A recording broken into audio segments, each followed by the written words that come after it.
Hello, hello! Marion Blin, coach et mentor de créateurs et de créatrices de leur vie. C'est aujourd'hui mon 84e jour de mon challenge 100 jours de live. Et justement, je me disais, Marion, tu vas arriver à la fin de ton challenge 100 jours de live. Et je sens que aujourd'hui, ça fait plusieurs semaines en fait que j'ai des sujets en fait de fond chez moi, en fait, des vérités qui sont miennes aujourd'hui que je n'ose pas forcément aborder pleinement. J'ose pas forcément m'affirmer complètement dans ces vérités parce que j'ai le sentiment que je n'ai pas construit le pont entre la Marion que j'étais avant et que connaît mon entourage et la Marion que je suis aujourd'hui et que je vais développer dans le futur. Donc j'avais besoin de construire ce pont. Et donc je me suis dit que c'était l'occasion. Là il fait beau, enfin je vais faire un live où je suis pas dans le noir. Et donc ce pont-là, c'est en fait le pont qui explique comment je suis passée d'une petite fille et d'une jeune femme très yang, très dans le rationnel, très dans la logique, très dans le tangible, très dans le même scientifique, à cette femme aujourd'hui qui est très ouverte en fait au monde de l'invisible, au monde des possibles et notamment à l'énergétique, puisque c'est vraiment un langage qui me parle tout particulièrement. Et donc voilà, l'idée de ce live, c'est de vous raconter en fait un peu le chemin, le parcours qui m'a amené à basculer et à me transformer petit à petit. Donc voilà, à la base, moi, j'étais... Voilà, je suis à la base très yang, très rationnelle, très logique. J'ai grandi aussi dans une famille avec une éducation qui n'était pas fermée qui n'était pas spécialement fermée, mais qui était plutôt rationnelle, plutôt scientifique, on va dire. Et moi j'ai fait des études scientifiques. Donc moi j'ai fait un bac S, spécialité maths, ensuite une prépa maths sup maths spé, ensuite une école d'ingénieur. Voilà, donc j'ai un background très yang, très rationnel, très cartésien. Et c'est vrai que je ne jurais que par ça. Et donc ensuite dans mon pro, j'étais dans le milieu des télécoms et du business to business. C'était essentiellement masculin, donc encore une fois un milieu très très logique, très stratégique, encore une fois très rationnel. Et pourtant, depuis toujours en fait, dans mon corps, j'ai toujours ressenti plus que le visible, plus que le tangible et plus que ce qui était exprimé. Donc par exemple, je me rappelle que j'ai des souvenirs de quand j'étais à la maternelle et que y avait des situations qui se passaient, de la maîtresse avec des camarades de classe, et que voilà, il y avait des choses qui étaient exprimées, il y avait des réactions, et que moi j'avais une lecture très émotionnelle, mais ça je peux me le dire maintenant aujourd'hui avec mon analyse rétroactive, mais évidemment je n'en avais pas conscience. Et donc j'avais une lecture très émotionnelle de ce qui se passait.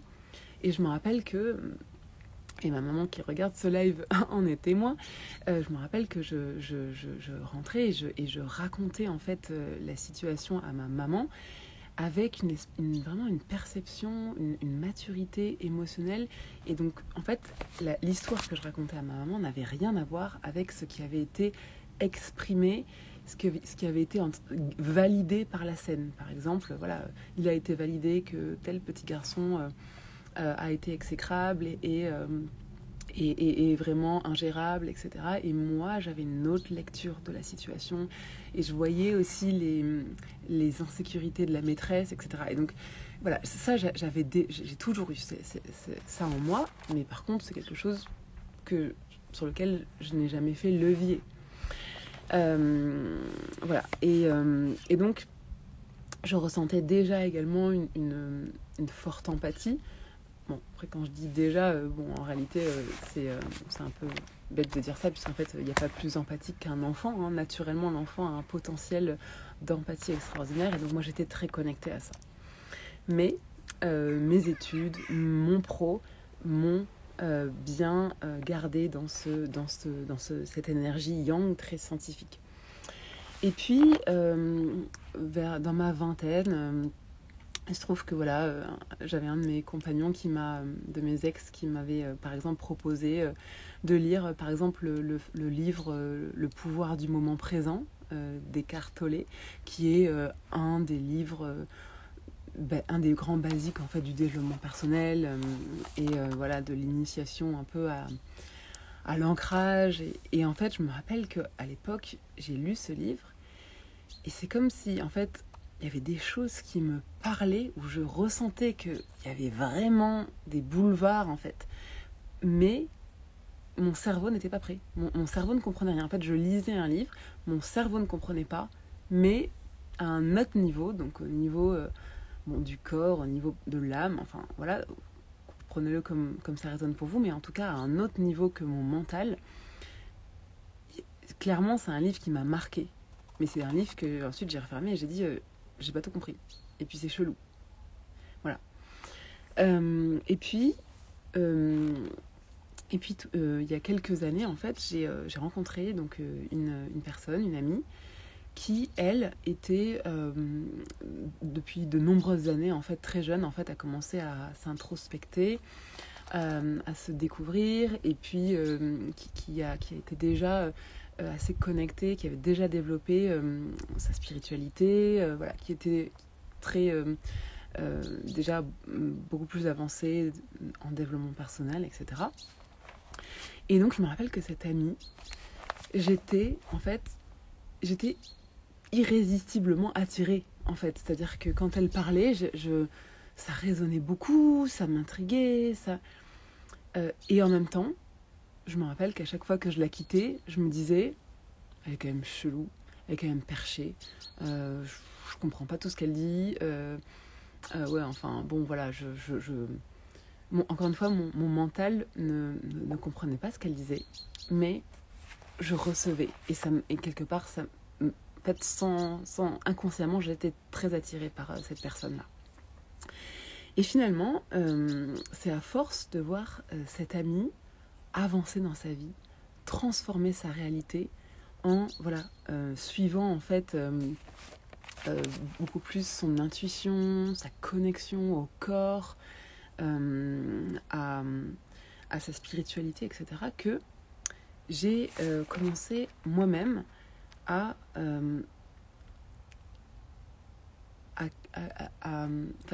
ma résistance en fait s'est un peu détendue et mon scepticisme a commencé à vaciller. Et donc petit à petit j'ai commencé à m'offrir des timides expériences au-delà du rationnel, du visible, du tangible. Donc j'ai découvert le yoga Kundalini, je me suis offert un stage sur l'intuition, j'ai commencé à écouter beaucoup de podcasts en fait sur petit à petit le développement personnel, l'intuition, le rapport au corps. J'ai également commencé à beaucoup m'intéresser aux approches holistiques au-delà de la médecine allopathique par exemple. Donc la naturopathie, l'ostéopathie, la kinésiologie. Je me suis offert des séances de bioénergie quantique. En fait, j'étais attirée, mais j'expliquais pas forcément les choses, mais j'étais attirée. Et en fait, ce qui était dingue, c'est que je ressentais les choses. Je ressentais ce que j'allais chercher consciemment ou inconsciemment, mais j'ai eu beaucoup de réponses en fait en allant vers ces pratiques-là.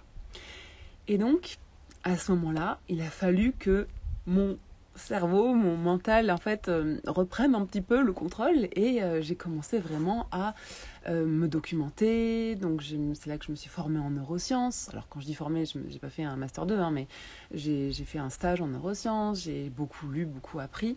Je me suis abonnée à des magazines.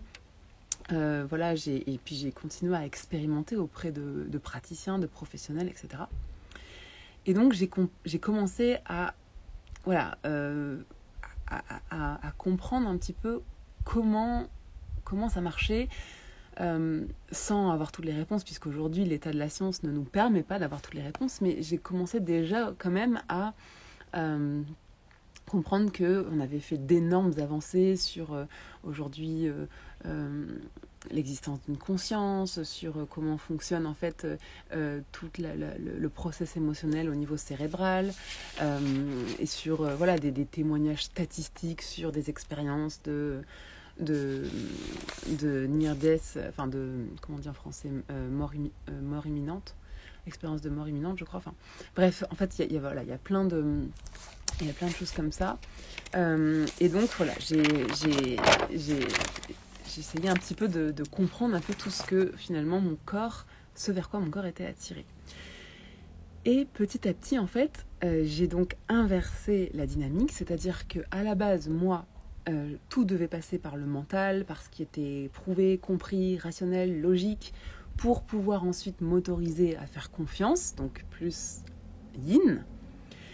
Et donc, suite à ces dernières années-là de shift, en fait, je me suis rendu compte que j'ai basculé dans une dynamique qui est inverse, c'est-à-dire que beaucoup de choses, en fait, partent de mon corps, de mon intuition, de mes ressentis, et que mon mental rattrape derrière et court après derrière pour essayer de comprendre, en fait, qu'est-ce qui se passe. Et ça, ces dernières années, tous les choix de vie de ces dernières années qui ont complètement transformé ma réalité témoignent de ça. Donc, par exemple, c'est d'abord en fait un ressenti très fort à un moment comme ça, assez rapidement, assez brutalement quelque part, un ressenti très fort de désalignement, de désaxage, je sais pas, au niveau du manque de sens dans mon activité professionnelle. Donc voilà, moi j'étais dans une carrière très, encore une fois, très, très rationnelle, très yang, et à un moment, voilà, en fait, j'ai été envahie intérieurement par ce manque de sens. Et en fait, c'est comme ça m'a pris assez soudainement quelque part, tout d'un coup, de réaliser ça. Et en fait, à partir de là, la machine était lancée. Et ensuite, j'ai essayé de comprendre en faisant des bilans de compétences, etc. Mais le ressenti était d'abord très fort dans le corps et ça m'a poussée à, plus rapidement encore que mon plan stratégique établi après par mon cerveau rationnel, plus rapidement encore, j'ai pris la décision que je quitterais mon salariat, par exemple. Ensuite, pareil, mon corps a décidé de quitter. Ça faisait 11 ans que j'étais soit dans le centre de Londres, soit dans le centre de Paris. Donc j'étais ultra citadine, j'ai toujours vécu en ville, j'ai toujours dit je ne vois aucun intérêt pour moi à aller vivre en banlieue parisienne parce qu'en fait je n'aime pas le climat et voilà, j'ai jamais réussi à me faire en fait au rythme de vie en fait qu'offre la région parisienne. Et donc le seul intérêt pour moi de cette région, c'était le centre de Paris avec la magie de Paris. Mais sinon, quitter la magie de Paris, pour moi, ça voulait dire aucun sens à rester en Île-de-France. Donc, j'étais ultra citadine et ultra dans le centre de Paris. Et puis, quand j'ai commencé à sentir que j'étouffais complètement et que la ville, le béton, le stress de la ville, en fait, et de la capitale notamment, devenait insupportable à mon corps. C'est-à-dire qu'à la fin, j'ai fait un burn-out citadin. Je ne sais pas si ça existe, mais j'invente le terme. Et je ne pouvais plus prendre le métro, je ne pouvais plus sortir, c'était dur pour moi. Ça devenait une question de santé, c'était dans mon corps et ça devenait une question de santé mentale en fait. Je faisais une phobie de la ville en fait. Et donc mon corps m'a dit mais il faut que tu tu sortes de là et j'ai un besoin de verre, j'ai un besoin d'espace. Mon corps savait et mon cerveau, en fait, a rien compris. C'est-à-dire que c'est le jour où je suis arrivée, un soir de janvier, d'hiver, je suis arrivée en bas de ma maison, en fait, que j'ai découvert, parce que, en fait, je n'avais pas vu ma maison.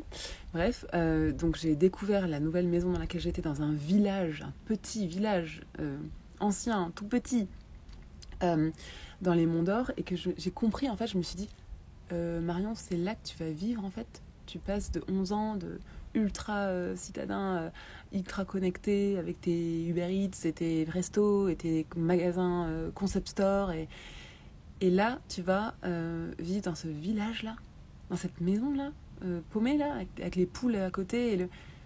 Et en fait, je me suis dit, mais t'es folle, qu'est-ce que t'as fait? Et en fait, c'était la meilleure chose qui pouvait m'arriver. Mais mon système nerveux s'est tellement apaisé, en fait. Il a pu tellement revenir à cette homéostasie, en fait. Et donc, mon corps savait ce dont j'avais besoin. Et il allait beaucoup plus vite que ce que mon mental pouvait processer avec toutes ces peurs, en fait, et avec tous ces conditionnements. Pareil, excellent exemple, ma grossesse. Je ne voulais pas d'enfant. Mon cerveau disait à tout le monde, je ne suis pas prête, je ne veux pas d'enfant, je ne comprends pas pourquoi on devrait tous avoir des enfants, moi je veux faire ma vie sans enfant. Bon, je suis tombée enceinte. Et au début, mon cerveau a résisté. Non, comment je fais? Comment je peux avorter? Combien de jours j'ai pour avorter? Etc. etc. Et au fond, en réalité, dans mon corps, j'ai très vite senti que ça allait se passer autrement.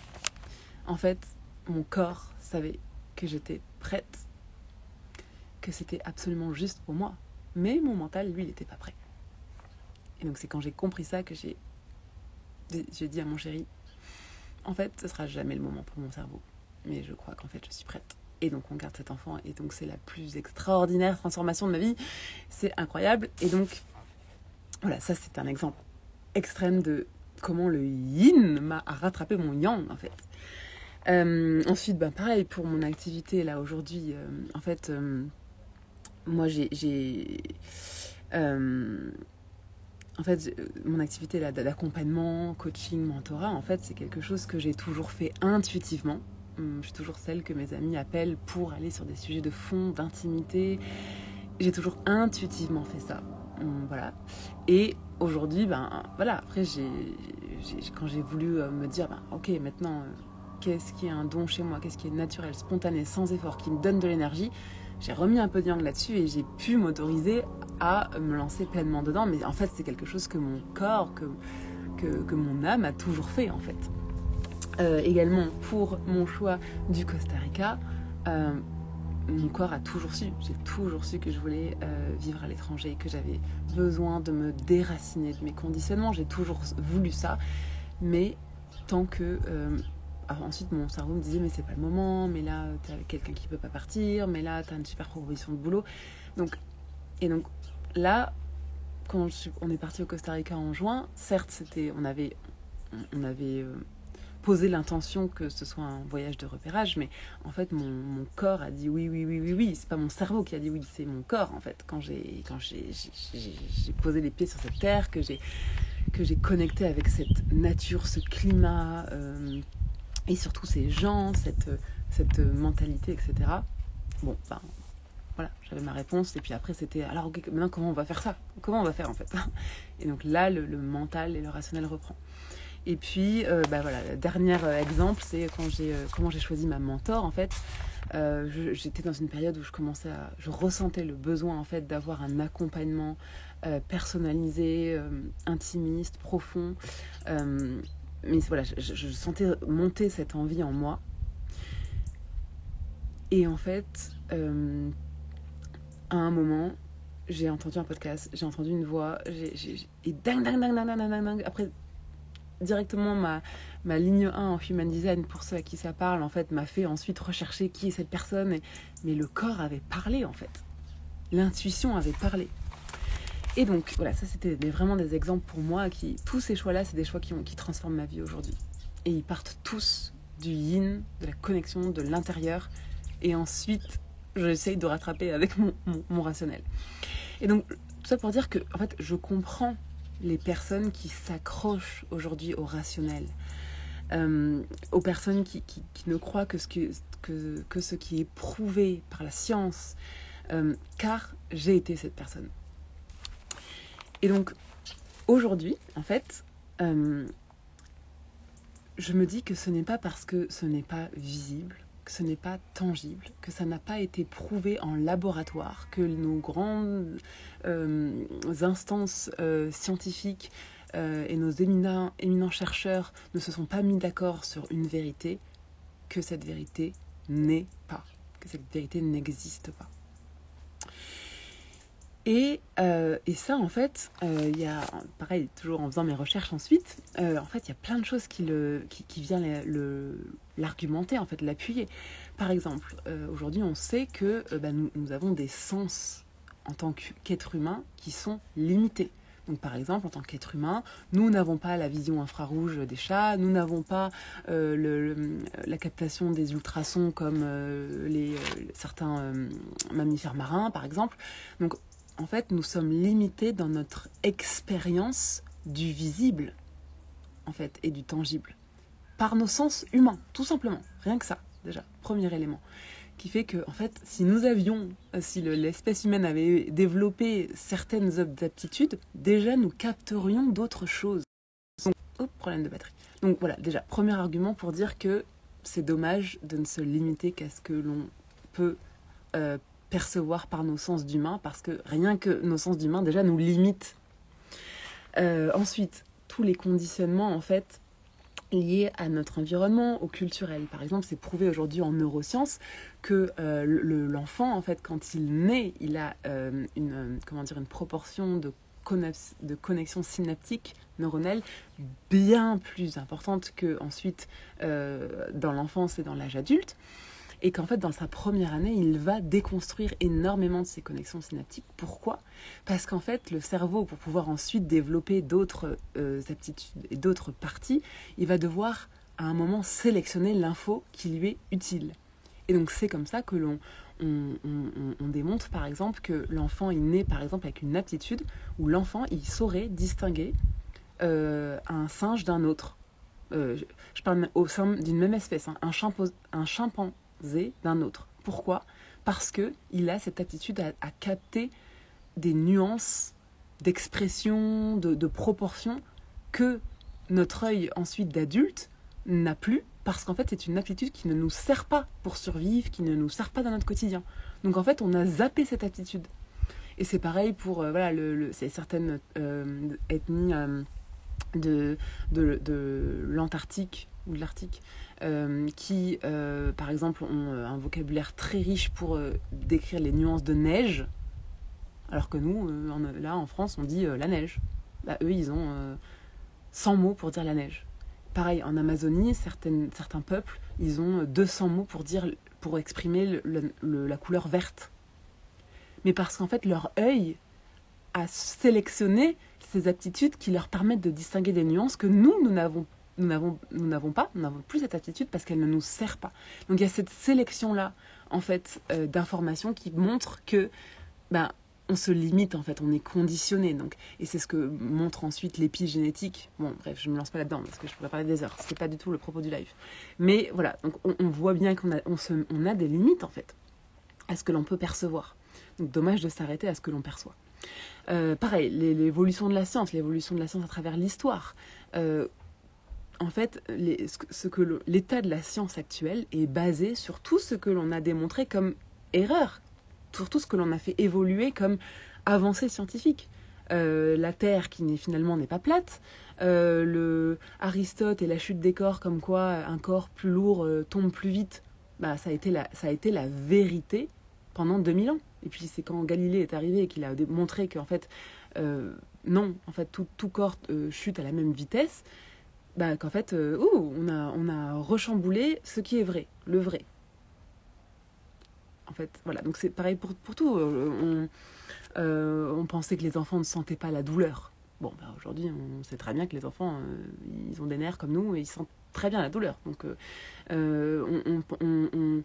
pendant jusqu'à très très très récemment, en fait, on attribuait certains comportements des enfants à des caprices, alors qu'aujourd'hui les neurosciences montrent que il y a une maturité émotionnelle et cérébrale qui se fait sur 20 ans. Donc c'est normal que les enfants aient des réactions qu'ils ne puissent pas contenir comme un adulte, y compris les adolescents, c'est pareil. Et donc aujourd'hui, en fait, l'avancée de la science nous fait comprendre des choses qu'avant on ne pouvait pas comprendre, en fait. Voilà, donc tout ça, ce sont des exemples qui m'ont amené en fait à me libérer de cette croyance limitante comme quoi je ne peux croire que en ce que la science, la médecine a prouvé. Parce que là, je limite complètement mon expérience. En fait, si j'attends l'autorisation de la science et j'attends que voilà, les éminents chercheurs d'Harvard et de Stanford se soient mis d'accord sur la théorie de ci, de ça, pour pouvoir, moi, me faire un avis et pour pouvoir, moi, tester, expérimenter et me faire mes vérités à moi, je me limite tellement. Donc moi, j'ai pété cette croyance. J'attends plus l'autorisation de la science. Je me focus sur ce que je ressens, sur ce qui est ma vérité à moi parce que je l'expérimente. Voilà, ça me suffit en fait. Et donc voilà, donc moi je transforme en fait cette croyance je transforme en fait cette religion qui est que la science construit des assertions qui vont faire loi. Et moi, j'aurais envie de dire, la science construit des croyances qui vont faire foi jusqu'à ce que l'on démontre que c'était faux ou qu'il y avait plus. Voilà, et donc le fameux je ne crois que ce que je vois, eh bien moi, aujourd'hui, j'ai choisi de voir ce que je crois. Et c'est vraiment ce qui se passe dans ma réalité, c'est-à-dire que parce que je crois qu'il est possible de créer en fait un métier basé sur ses dons et qui nous donne de l'énergie et qui également nous offre une abondance financière, parce que je crois que c'est possible, parce que ça résonne pour moi, ça résonne juste, je prends les actions qui m'amènent à ça. Parce que je crois qu'il est possible de se libérer en fait comment dire, de la sécurité du salariat, enfin en tout cas des peurs qui nous tiennent dans la sécurité du salariat, eh bien j'ai pris la décision de quitter mon job et de réellement m'écouter. Voilà, donc en fait, aujourd'hui, par exemple, parce que en fait, je crois en mon potentiel d'évolution, en mon potentiel de transformation, je fais des choix qui ne sont pas du tout rationnels d'un point de vue financier. Voilà, j'en ai parlé sur d'autres lives. Donc aujourd'hui, c'est en fait, c'est parce que je crois qu'ensuite je vois dans ma réalité ce qui se transforme en fait. Donc je crée ma réalité à partir de ce à quoi je crois. Et ensuite je le vois se matérialiser dans ma réalité. Voilà. Voilà, donc c'était un long live, mais c'était un live important pour moi. Là, je viens de faire aussi une démonstration de comment je m'affirme aujourd'hui dans ma vérité. Sûrement que j'avais encore des peurs d'être jugée, de passer pour la chelou, de passer pour ok, elle est passée dans le dark side de la force, le côté noir de la force. Très bien, j'ai pas de problème à être un Jedi. Aujourd'hui, je m'affirme avec ça, c'est mon postulat désormais. Et donc voilà, je ne m'adresse plus aux sceptiques, je ne m'adresse pas forcément non plus aux convaincus, mais je m'adresse aux curieux. Voilà, et donc à partir de là, je vais pouvoir me libérer et venir m'affirmer avec mes vérités, quel que soit le degré de cheloutitude. Voilà. Eh bien, j'ai hâte d'avoir vos retours sur ce live. Est-ce que je suis classée définitivement dans la catégorie des perchés et des perdus, ou est-ce qu'il y a encore un peu d'espoir selon vous? Et en tout cas, je serais ravie d'échanger avec vous. Prenez une conversation découverte, c'est un créneau, c'est un temps gratuit. on échange ensemble. Si jamais vous avez envie finalement d'en savoir plus, ou si vous sentez que vous avez des croyances à déconstruire là-dessus, vous voulez creuser un peu plus comment ça s'est passé pour moi et comment ça peut se passer pour vous, eh bien prenez-le. Encore une fois, ces créneaux de conversation découverte aujourd'hui, ils sont encore gratuits parce que j'ai encore un peu de temps, mais ça ne va pas durer, donc sautez sur l'occasion. Voilà, et bien sur ce, je vous embrasse bien fort et très belle fin de dimanche.